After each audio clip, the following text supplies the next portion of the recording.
In this Clair Obscure Expedition 33 guide, I'm going to be going over some things that I wish I would have known before I started playing this game, and also some other helpful tips for new players out there. I would say that this game is not overly difficult, but it can be a little bit challenging at the beginning when you're first figuring out a lot of mechanics, and there are things that can just make your life easier if you know about them, rather than finding out about them halfway through the game, because that did not happen to me at all. So the first thing we're going to discuss in this guide is weaknesses and resistances. Just about every enemy in the game has a weakness or multiple weaknesses, or a resistance or multiple resistances, and then other damage types are kind of neutral. So you always want to try to be attacking the enemy's weakness when possible, and if you're struggling in a fight, you should consider swapping weapons to a different weapon, or using a skill that does a different damage type in order to find the weakness of the enemy. It's a good idea to keep different elements or different elemental skills across your team when you go into battle, especially if you're facing enemies for the first time, and just kind of fumble around until you stumble upon what the weaknesses are, so you know moving forward and can deal the most damage to them. And for this reason as well, it's good to upgrade more than one weapon for each character, so that you don't have like a problem when you switch to another weapon and it's like really low level and its damage is terrible compared to the one you're using. So definitely consider upgrading multiple elements and try and keep them like maybe like opposite, like a ice one and a fire one, or a light one and a dark one, or something like that, or even just, you know, a little bit less adjacent, like a light and a fire or whatever, something like that, so that you have multiple damage types of weapons that are upgraded. So the next thing I want to discuss is parrying and how important it is in this game. This is not something that should be shocking if you play the demo or if you've played a little bit, but one tip I really want to give you is that the parry window for parrying in this game is not the same as what you would typically have in a game like this, or in a Souls game, something like that, where like if you're coming from Kazan or you're coming from a like Elden Ring or something, the parry timing is actually a bit later in this game than it is in those games. You almost want to let the attack connect with you before you parry in order to pull off a parry, rather than trying to parry the instant the beginning of the attack connects with you. More like you want to be in the middle of the attack or towards the end of the attack when you parry. Something that I found is like holding the button a little bit when you parry, a little bit longer than you normally would, seems to help as well. So adjust your parry timing and don't try and parry exactly when the attack connects with you, but more of like in the middle of the attack connecting with you, or just at the tail end. Another really important tip is that Lune has access to a revive skill that she can get for her kit very early on in the game, and I highly recommend getting this skill immediately. And it might be the easiest way in the game to beat fights is to keep Lune in your party and to revive whenever you need to revive characters. It's not always possible, like if Lune dies or something like that, but generally speaking, as long as she has the skill points and can throw a revive, you can keep deflecting and dodging attacks to stay alive until you can get everyone back up and then get back into the fight. So Lune's revive skill is almost a must if you're having a tough time with this game. If you're not having a challenging time, then you don't need it. I didn't use it for probably like half the game until one of my colleagues was like, oh, by the way, Lune's revive skill is so OP. It's making the game super easy. And I was like, she has a revive skill. So it's definitely very good. And if you're having a tough time, particularly if you're playing on like the hardest difficulty, make sure you have that skill. So the next thing worth noting is something that I figured it out because I had like a bug or two that I had to like reload in order to prevent a scenario where I couldn't progress, is that even though the game only has one save file, in the sense that like when you load into the game, when you go to load up your game when you first start it, you can only pick that one playthrough or another playthrough from a different character, another playthrough. Like there isn't multiple save slots for that playthrough that you can reload. There is a load previous saves from the menu while you're still in the game. So like if you get in a situation where like you made a decision, you wish you could undo it, or you messed something up and you want to go back, if you hit escape and go to the menu and find load previous saves, there are like a handful of previous saves that you can reload in order to backtrack a little ways and be able to undo a mistake that you made. So make sure you use that if you need it. So let's talk a little bit about Pictos next and which ones are good early on. Typically early on in the game, what you're focused on is two things: dealing the most damage as you can and getting as many action points as you can so that you can use more skills. In the beginning of the game, you don't have as many ways to gain action points, so you're basic attacking a lot. But you want to change that by getting action points. So look for Pictos with action points and look for Pictos that are going to boost your damage. Now, as you get further and further into the game, you'll start to realize that the passive bonuses on your Pictos become more and more important. And once that starts happening, you're going to have to keep like changing your Pictos out to get higher and higher stats.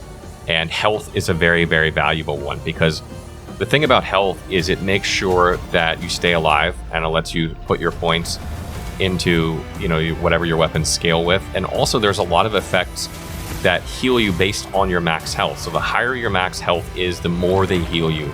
And obviously the more hits you can absorb in combat, and the more hits you can absorb, the more you can learn attack patterns of enemies before you wipe, so that when you go into a fight next time, you understand the attack pattern a bit better and you have a better chance of survival.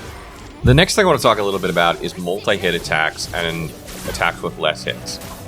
Early on in the game, you have a damage cap at 9,999 damage, meaning you cannot deal more than that no matter what you do. And so once you get about a third of the way of the game or so, you're going to start realizing that the damage that you're dealing is capped from that in a way that it skews you towards multi-hit attacks, because multi-hit attacks, if they all deal 9,999 damage, comes out to be more damage than if you do a one-hit attack that does that.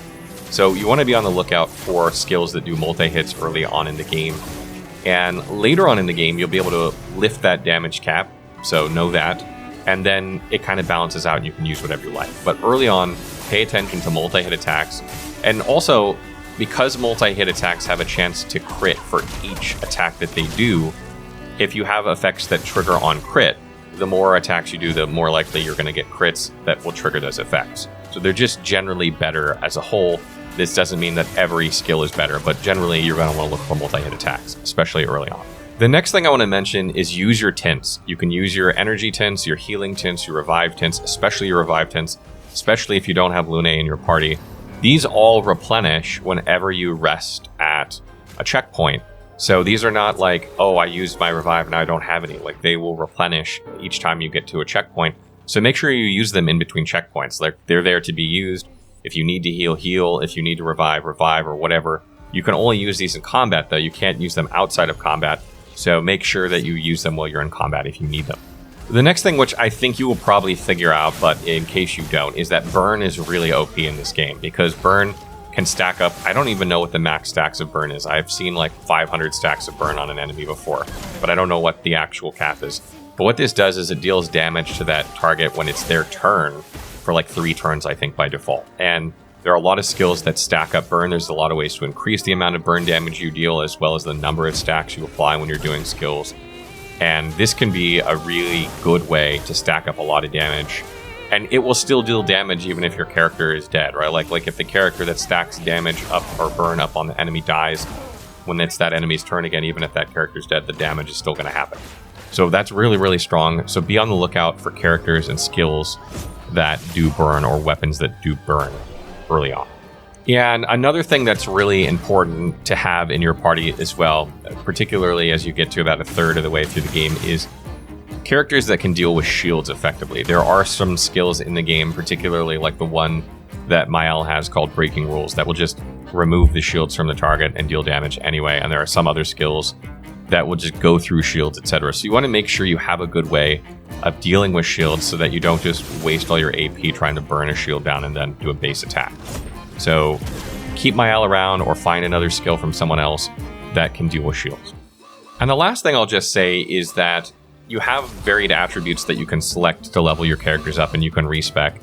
And what I found is that as you move through the game, because the weapons that you're going to be using scale with different stats as you go, and because they have different levels until you upgrade them, putting points in stats that deal damage isn't necessarily the greatest strategy. Because if you have like all these points in agility, and then you pick a defense scaling weapon or something, and now you have to move them all to defense, and then you move from defense to a luck scaling weapon, now you have to move them. You can only respec so many times. You have a limited number of items.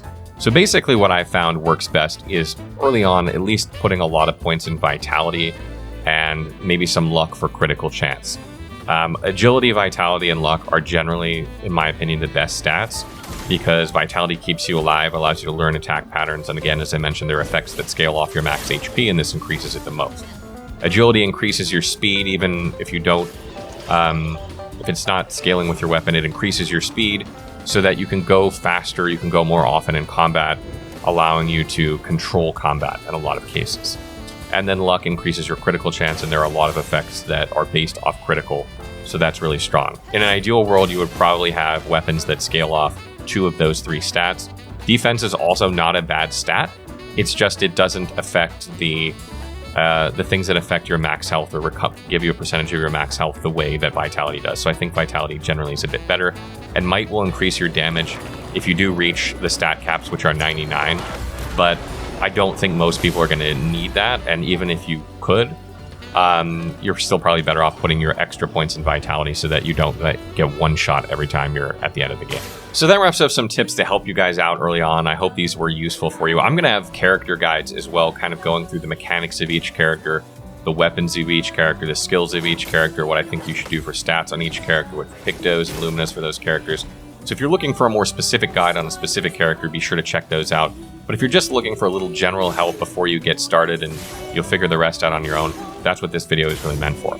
As always, if you have other tips for other players, maybe things I forgot to mention, maybe you're playing and I forgot to mention something, or you have other questions, maybe something I didn't answer here but you're confused about, let me know in the comments and I will try and answer it as soon as I can. Oh, and before I forget, one last thing. If you do not like QTEs, or at some point in the game you get tired of having to do QTEs on all of your skills, you can go to the accessibility options of the game and turn off, or basically turn on automatic QTEs so that you don't have to do them anymore. The game will just automatically nail them for you and you can remove that from the game.